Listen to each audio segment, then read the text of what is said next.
투자가 이제 선택이 아닌 필수의 시대가 되었습니다. 나 자신뿐만 아니라 가족이나 가까운 사람들과 함께 더 나은 삶을 위해서 말이죠. 그래서 많은 사람들이 투자를 하려고 마음을 먹은 다음에 나도 돈을 벌 수 있겠지라는 막연한 자신감으로 실제 투자를 시작합니다. 그러나 누구나 투자를 할 수 있지만 모두가 성공의 결과를 맛보는 것은 아닙니다. 실패를 직접적으로 경험하신 분들도 있을 것이고 간접적으로 들으신 분들도 있을 겁니다. 다음에 말씀드리는 내용을 참고하셔서 투자의 실패를 미리 차단하시기 바랍니다.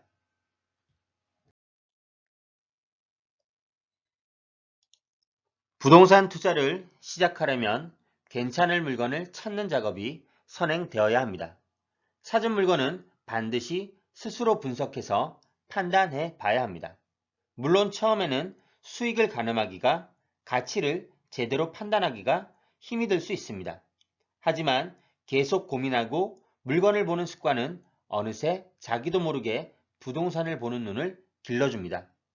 처음 회사에 들어가서 첫 출근하는 날은 모든 것이 낯설고 익숙하지가 않습니다. 하지만 1년 차만 되어도 집보다 회사에서 보내는 시간이 많아지면서 집처럼 익숙한 곳이 되어버립니다. 부동산도 꾸준히 보고 친해져야 합니다. 제가 경매 투자에서 물건 검색을 많이 해보라고 늘 강조하는 이유도 이와 같습니다. 자, 그럼 이제 물건이 하나 눈에 들어옵니다. 그리고 생각합니다. 임대를 놓으면 매월 괜찮은 수익이 나오겠지만 시세 차익은 기대하기 힘들 것 같아. 또는 바로 시세 차익을 기대해 볼 수 있겠지만 안 팔리면 임대를 놓아야 하는데 임대 수익은 너무 작아. 이러면서 이 물건에 대해서 투자를 망설이거나 그냥 넘어가 버립니다. 과연 임대 수익과 시세 차익의 두 마리 토끼를 모두 잡을 수 있을까요? 내가 바라는 만점짜리 물건은 없습니다. 설사 있다 하더라도 내 눈에 나타날 기회는 좀처럼 찾아오지 않습니다. 이미 고수인 다른 누군가가 선점해서 그의 손에 들어가 있겠죠. 내가 안정적인 현금 흐름을 원한다면 임대 수익에, 그렇지 않고 현재 시드머니를 모아서 투자금을 불려야 하는 상황이라면 시세 차익에 비중을 두면 됩니다. 임대 수익에 중심을 두었다면 시세 차익이 50점만 되어도 괜찮습니다. 임대를 놓으면 매월 괜찮은 수익이 나오는데 운이 좋으면 시세 차익이 생기겠지? 이렇게 생각을 해야 합니다. 아니면 시세 차익에 중심을 두었다면 임대 수익이 작아도 괜찮습니다. 시세 차익이 괜찮은데 안 팔리면 작은 임대 수익도 있으니 장기적으로 보면 되겠지? 이런 마인드가 있어야 실패하지 않는 투자의 기회를 잡을 수 있습니다. 둘 다 만족하는 만점짜리 물건만 고르고 시간만 보내고 있는 동안 위의 물건들은 모두 남의 것이 되어버립니다. 투자하고자 하는 물건의 현금 흐름 또는 시세 차익 중에서 일단 하나에 집중하시기 바랍니다. 하나씩 차근차근 세팅해 가도 충분히 이루어낼 수 있습니다. 현금 흐름을 만들어주는 물건과 시세 차익을 만들어주는 물건을 차례로 말이죠. 자, 이번에는 주변에서 누군가가 어떤 물건에 투자를 했다고 하면 귀가 쫑긋합니다. 내가 보던 물건은 이미 머릿속에 사라지고 그 물건에 대해서 관심을 가집니다.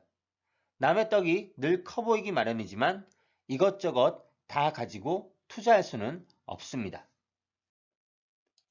물리적인 한계도 있겠지만 정신적으로도 집중이 안 돼서 이도저도 안 되는 경우가 더 많습니다. 내 물건 하나에만 일단 집중하시기 바랍니다. 두 마리 토끼 중에서 하나는 과감하게 버려야 더 빨리 달려서 한 마리 토끼라도 잡을 수가 있습니다. 부동산 이슈를 쫓아다니는 사람들은 주로 대박에 대한 환상을 가지고 있습니다. 물론 이슈가 있는 곳에 수익이 생길 수 있습니다. 하지만 내가 그 이슈에 대해서 그 지역에 대해서 잘 알지 못하면 그 투자의 결과는 결국에는 실패로 끝나게 될 확률이 매우 큽니다. 매도 타이밍은 그 부동산을 알아야 정할 수 있는 것이고 어느 지역이든 투자 가치가 높은 부동산과 그렇지 않은 부동산은 함께 있기 마련이기 때문입니다.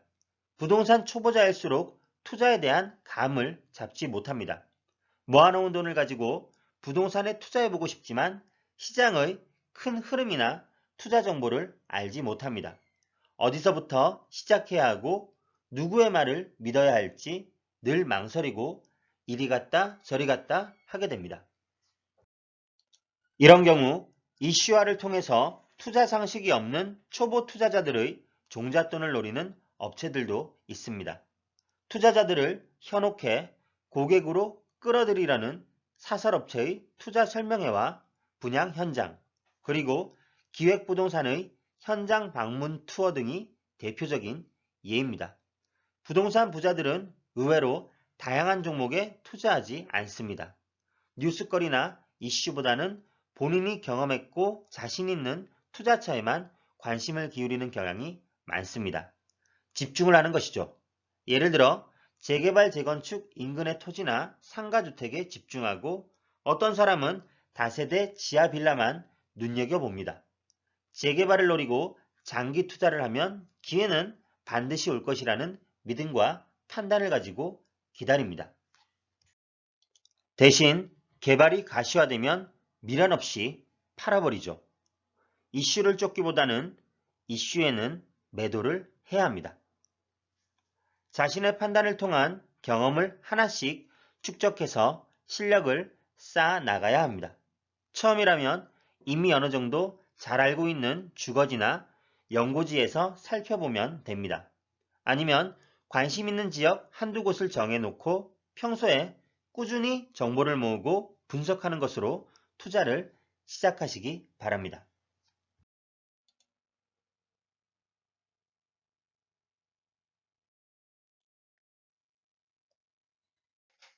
부동산은 오르고 있을 때 팔아야 합니다.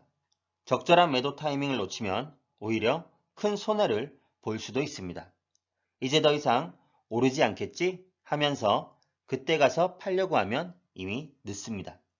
대개 상승장에 부동산 수요가 늘어날 때는 내놓은 부동산이 쉽게 팔립니다.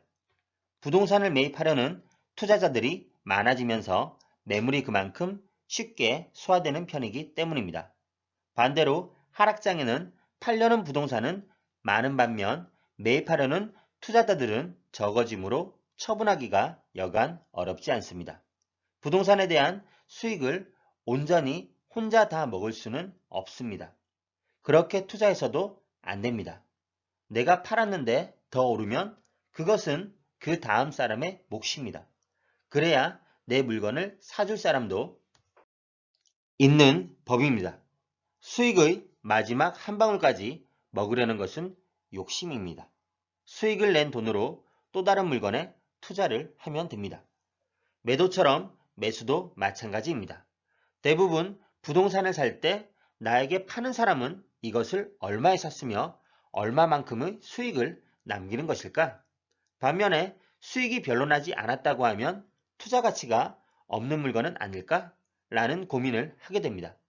나의 판단으로 어느 정도 매수 시점이라고 생각하면 전 주인이 번 돈은 이렇게 생각하세요.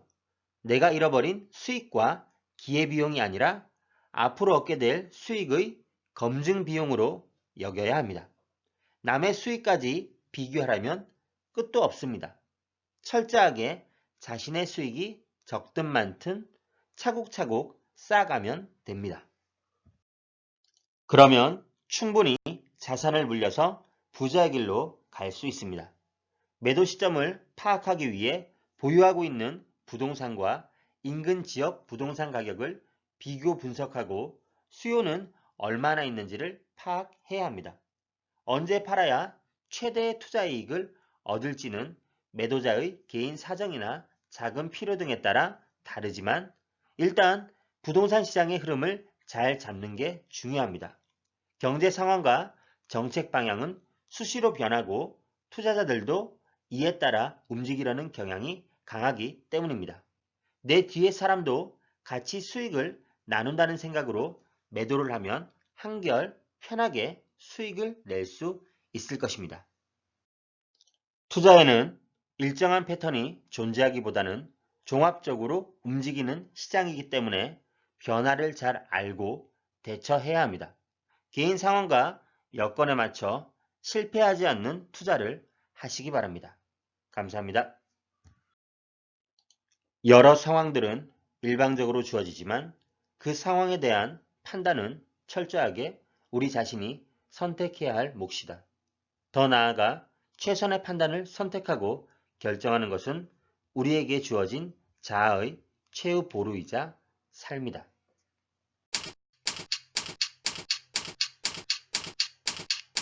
아래 메일 주소로 보내주시면 빠르게 답변 드리겠습니다.